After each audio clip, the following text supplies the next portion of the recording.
Welcome to Saints. In this podcast, we'll be discovering and discussing fascinating insights to topics and events found in Saints, the story of the Church of Jesus Christ in the latter days. This new 4-volume narrative is a history of the Restoration. And now, Saints.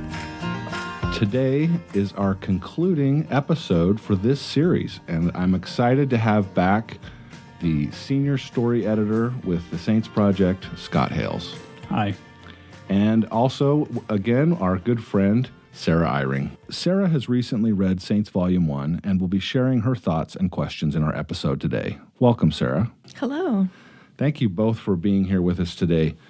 Our episode today is really a little bit different than some of the ones we've done in the past. We've concluded the book in last week's episode, and today I just want to talk a little bit about what we've learned, what's coming next, and get some insights from Scott. So, Scott, let's start with kind of the writing of this project. What was this like for you and for the others who worked on it?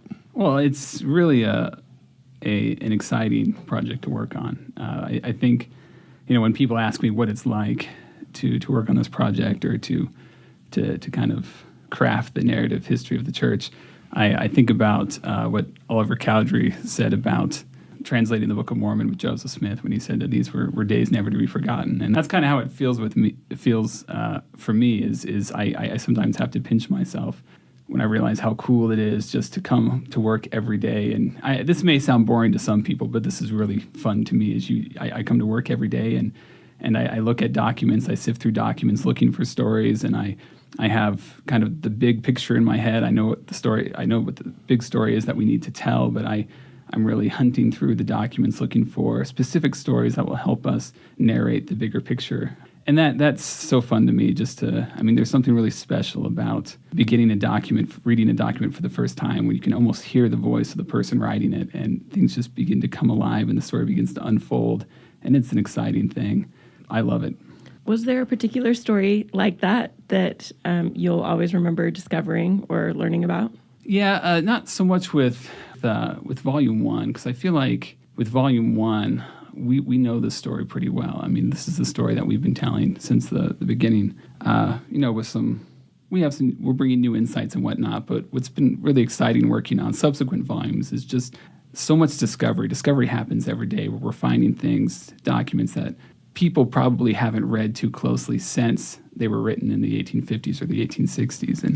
And lately I've been going through the letters of Martha Ann Smith, who was the younger sister of Joseph F. Smith. So this is the youngest daughter of Hiram and Mary Fielding Smith.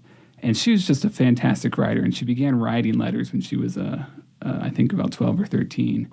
And it's just been fascinating to read, to kind of see her family story unfold through her eyes, and also to read the letters written by Joseph F. Smith when he was a teenager, and their older brother John, and older sister Sarah. Just kind of getting to know Hiram Smith's children has been really, really fun as I've been working on Volume 2. And there are other examples as well, but they're the ones that I feel the closest to now. We should let our listeners know that as we record this, as you mentioned, you're kind of deep in the middle of Volume 2. Yes. Volume 2 will be released in the fall of 2019 after this podcast concludes. And we'll have much more to say about that later, but I love the little tease there of the great stories that are coming in Volume 2. Scott, there were lots of different people. I guess I don't know. I've never written a history of a church other than working on this project with you. Mm-hmm. I don't know what it would be like to have just 3 people in a room work on this. There's lots of people involved for a variety of reasons. Can you help our listeners understand what was it like working on this? Who were all the people involved, and how did it sort of come to be in the end? Yeah, so it's kind of an interesting dynamic. We have a pretty small team working on this. Steve Harper, who's been on the show before, I think most of the people on the team have recorded podcasts at some point, but he's our managing historian. He's really the one who helps us.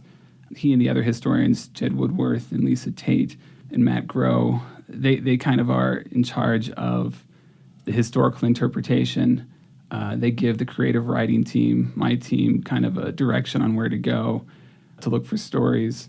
And usually what we do is we sit down, historians and creative writers together.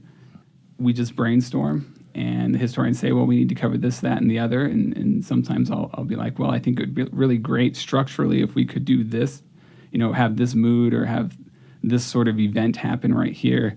I'll say, do we, know of anything in the history that will help us kind of accomplish that mood or that is there a way that we can finish up this story arc? And the historians were like, well, I don't know, but we can look. And I've always been impressed by what we're able to find and how stories will come out of the archive, come out of the blue, and just kind of fill in the gaps that we need and be able to flesh out our narrative that way. But we sit together, we brainstorm. It's a very creative process. It's a very prayerful process in many ways. And you don't think that historians and creative writers should work as well as we do together, but we do. I've found that there are two very different kinds of people, but we've been able to find a nice synergy on our team, and there's a lot of camaraderie there. A lot of it, yeah.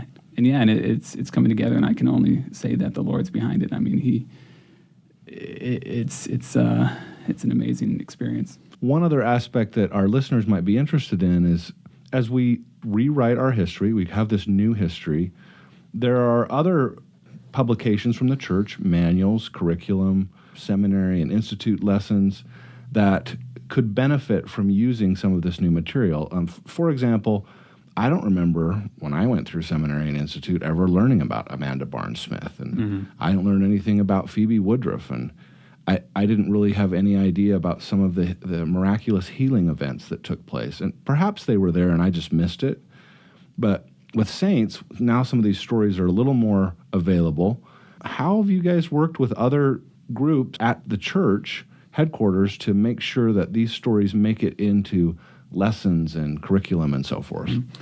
Well, from the very beginning, at least as long as I've been on the team, it has always been that we've wanted saints to be used in institutes with church education, that sort of thing. And so we've worked over the last couple of months, possibly last couple of years, we've been working pretty closely with institutes, the curriculum writers in institute, talking about what are their needs in the classroom, what sort of thing would they like to have. They give us feedback on the sort of thing that they would like to see in the history, and so we've counseled together with them, and they review our drafts and we review their curriculum, and just to make sure that we're producing the right kind of material for institutes and for seminaries and for the youth of the church. So we've been working pretty closely with them. And in fact, there are new lessons, new courses that are coming that are based around saints that will start to roll out in institutes as well as at BYU and through seminaries. Yeah, and I imagine that when the rotation in Sunday school comes around to Doctrine and Covenants again, I would not be surprised if it's part of that curriculum as well, although I'm not sure if that's in the works. But I think Saints is really designed for church members. It's meant for instruction as well as entertainment. And I think that it's the sort of thing that you will see a lot in the future in church settings like a Sunday school class or a seminary class or an institute class. Scott, in the process of working on this project, what new things have you learned? How has this kind of changed your view of the history or even changed your life? Well, it's kind of funny because when I came to this job, my background is in English and in American literature. And, before I was on this project, I was doing graduate work and I was actually studying Mormon novels. That was kind of my field of study. So I thought, and it was really kind of, the work was really historically based. And so I came to this job thinking that I knew a lot about church history, especially the early years, the years covering Volume 1. And I just remember when I got here and started talking to other historians and other people on the project, I realized that I was not as well-versed as I thought I was. And so I had a lot to learn as well. But I think the thing that I have been most excited about, or what I think is most exciting here with Volume 1, one of the things I learned most or enjoyed learning, was about the Council of 50. So the Council of 50 was this council that Joseph Smith organized. It had both church members, but also people from outside the church. And really it was meant to be a council where they discuss the political kingdom of God and that sort of thing. But it was also instrumental in helping the saints plan the trip west. It was instrumental in helping kind of organize Joseph Smith's presidential campaign. But what's really neat is when you, and for the longest time, the Council of 50 Minutes were closed, that, historians weren't able to look at them up until recently, up until they were recently published by the Joseph Smith Papers. And so when I first got on this job, they handed me the unpublished transcripts of the Council of 50, and I was like, wow, I'm looking at something really cool here. And they said, let's see if there's anything that we can use here in the new history. And so I went through it, and I was really, really impressed by some of the stories I was able to find there. And the one that I think impressed me the most, and it's in volume 1, is there's a moment where Joseph Smith is speaking in defense of religious tolerance. And what he says there is really profound. As he's speaking to the Council of 50, he says, when a man feels the least temptation to such intolerance, he ought to spurn it. He says, in all governments or political transactions, a man's religious opinion should never be called into question. A man should be judged by the law, independent of religious prejudice. And you see, he's saying this, his feelings were born out of experience. I mean, he had suffered years of religious intolerance, and he felt that all people deserved the right to believe as they wished. There's a great detail in the Council of 50 Minutes where he's giving this really passionate defense, and in his hand he's holding a ruler, and he keeps swinging it back and forth, almost like a schoolmaster, or it's almost like he's wielding a sword, and he becomes so emotional that he breaks it. And it's kind of funny because when he breaks it, Brigham Young makes a joke about, he goes, so might every tyrannical government be broken before us. And I think that's so revealing because you see Joseph Smith's passion, how passionately he feels about this issue. But you also get an insight into Brigham Young and the quickness of his mind and his humor and his wit and his feelings as well. And I think, that's something I did not know before. I did not know about this speech. I didn't really know much about the Council of 50 Minutes, and now it's in the history of the church. We can all benefit from that message, which I think is perhaps more relevant today than ever. That is a pretty incredible moment. I love that too, because this idea, once we see their kind of private meeting minutes, that perhaps it's going to be super focused on protecting the church and the church's people, and yet Joseph is talking about being tolerant of other religions and how critical that is, like you say, being born out of experience. It's amazing once we actually got access to those. And I'll remind our listeners, you can go to josephsmithpapers.org and you can actually see the minutes, the full transcriptions. They're all published and freely available there as well. Yeah, I was really impressed just by the fact that it was very important to him that the Council of 50 was not just a council of church members, but a council of the whole community, or at least with community members in it. And it's a fascinating read. So, Sarah, you asked Scott what he learned. What did you learn as we've been reading this book together? I've learned so many things. I don't know that I could put it succinctly, so I'll just say that my experience with it has been so enjoyable.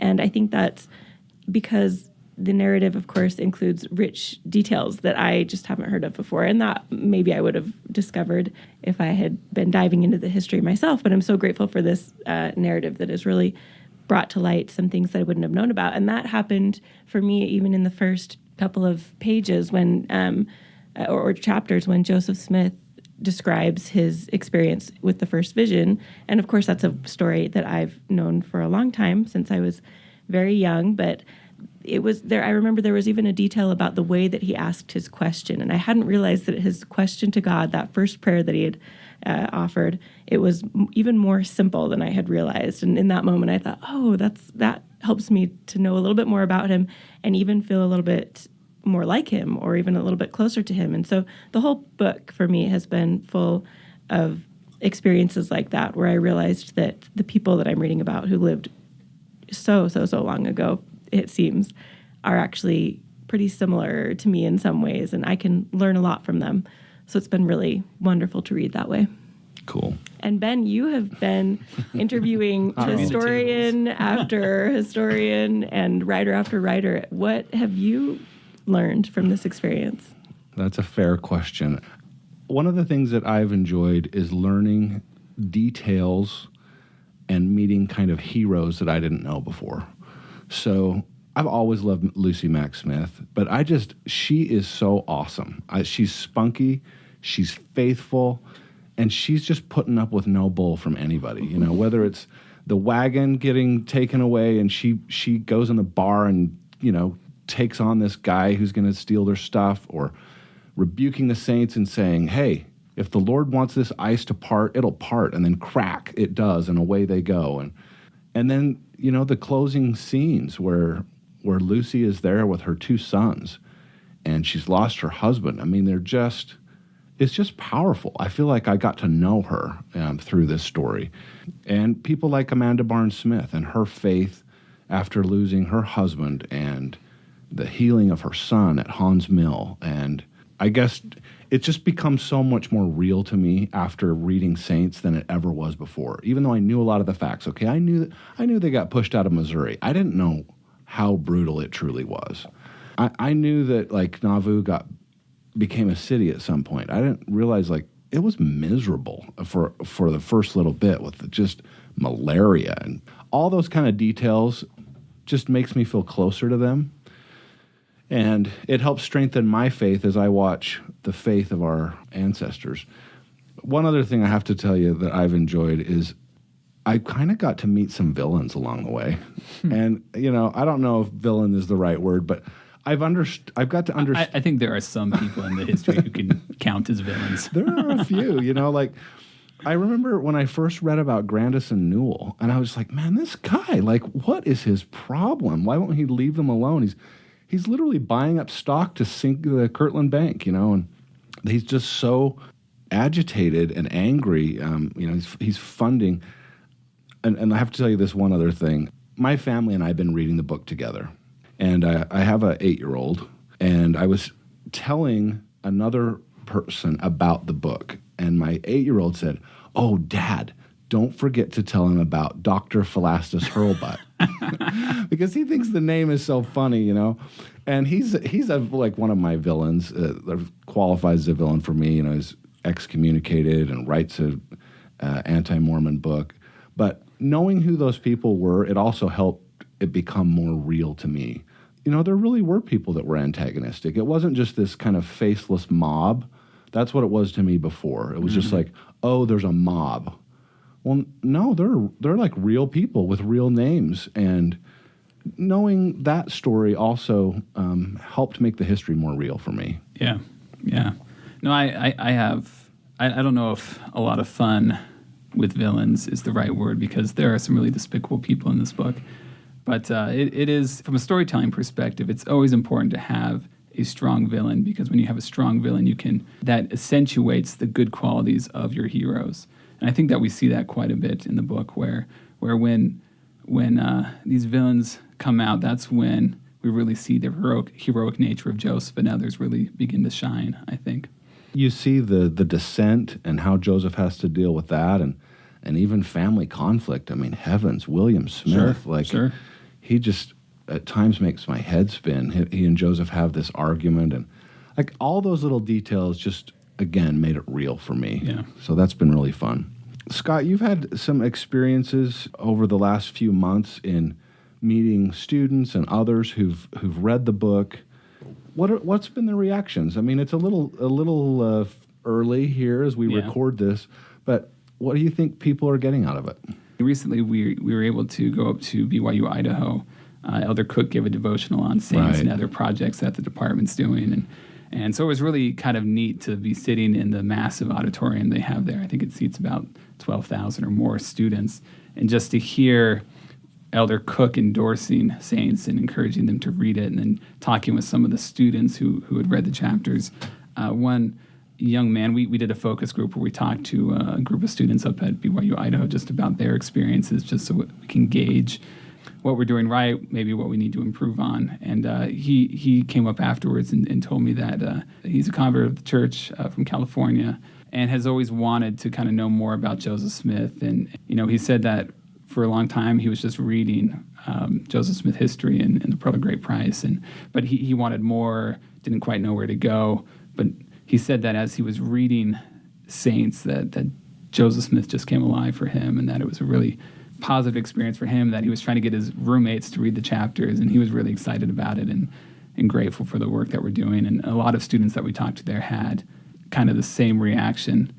We have talked to, there have been some academic readers who have, maybe expressed concern about the readability. They may feel like it's written too simply, maybe not sophisticated enough as far as the writing goes. And, we're trying to write for a general audience. Yeah. And one of the things that I tell people is, this is for, saints from ages 12 to 112, all educational backgrounds, all experiences. And it's a story that I want my kids to know before they have a 12th grade reading level. And as I read the book, I think that we've hit a good sweet spot. I think that it is simple, but it's simple by design because we want people to read and understand our history. Yeah, and I've often told people that the language may be accessible or simple, but that doesn't mean that we avoided the topics in a simple way, or we treated the topics simply. And in fact, our listeners have heard me say this over and over again. I just remind them, go to the footnotes, check out the topics, review the primary sources. This is a multi-layered history for those who do want to dig in, past the story. There's just so much more to explore and to learn. And it was done that way on purpose, not only to make sure we could reach the audience, but we have to remember we're a worldwide church, and this book has been translated into 14 languages, and as you said, goes out to a variety of folks around the world with different education levels, and they're just as important as our Mormon scholars along the Wasatch Front. In fact, Heavenly Father loves them just the same. Yeah. So they deserve the history just as much as anyone else does. Yeah, and it's been kind of an interesting process. So when I first came on to the project, the style, the voice, the tone of the book, we hadn't quite settled on anything yet. And they just told us, Rick Turley, who was in charge of the project at the time, said to the creative writing team, I want this book to sing, whatever that means. We weren't quite sure, but the idea was that, it needed to be something that was both literary but also historically accurate. And, so we kind of tried some literary pyrotechnics, using figurative language and other things that kind of make writing beautiful. And the more we thought about who our audience is and what our audiences need, the more we realize that, there are certain things like metaphors and similes that may not translate across all cultures. And so we began to cut back on the figurative language and kind of the other pyrotechnics in the writing to create a more universal style and a more universal voice. And I think it's worked out pretty well. It's just very interesting to me just to see how that evolved very slowly. The more we thought about our audience, the more we realized what the book needed to be. And our listeners, we'd love to hear your feedback on what your experience has been as you've read Saints. You can go to saints.lds.org, and if you scroll down to the bottom, you'll see links to our Twitter feed, our Facebook page, and other ways to contact us on social media. We'd love to hear what you've had as your experience as you've read this volume. So, Scott, you mentioned that you're working on Volume 2 right now. Yes. What more can we expect from this Saints project? So I'm right in the middle of Volume 2. I am loving it. It's such a fun era of the church because, with Volume 1, the Saints pretty much stay all in one location or maybe two locations in some way. We have some missionaries going off to, the South Pacific, and there are other missions happening in England and that sort of thing. But by and large, we kind of have a very narrow setting, and it's very, geographically, we don't go very far. But with Volume 2, the Saints are going throughout the world. Missionaries are spreading the gospel all over the place. They're going to Europe. They're going back to the South Pacific. They're going to Hawaii. They're going down to South Africa. They're actually going all across the world, Asia, whatnot. And so we have so many different settings, so many different characters. Plus, we got to keep up with what's going on in Utah. And so it's been a huge challenge trying to maintain control over this unwieldy beast that is the church in the 19th century, this Volume 2 era. But it's like most sequels, it begins right where Volume 1 leaves off. Readers who are fans of Addison and Louisa Pratt, they're wondering what happens to them because we kind of just leave them at the end of Volume 1. Addison's in the South Pacific. Louisa is starting west. What happens to these two? Do they ever get back together? Well, we continue their story in quite a bit of detail in Volume 2. We meet other people. Like I said, we meet Joseph F. Smith and his brothers and sisters. So we continue the story of the Smith family. We also learn about Joseph's children, Joseph Smith III and his other sons and his daughter.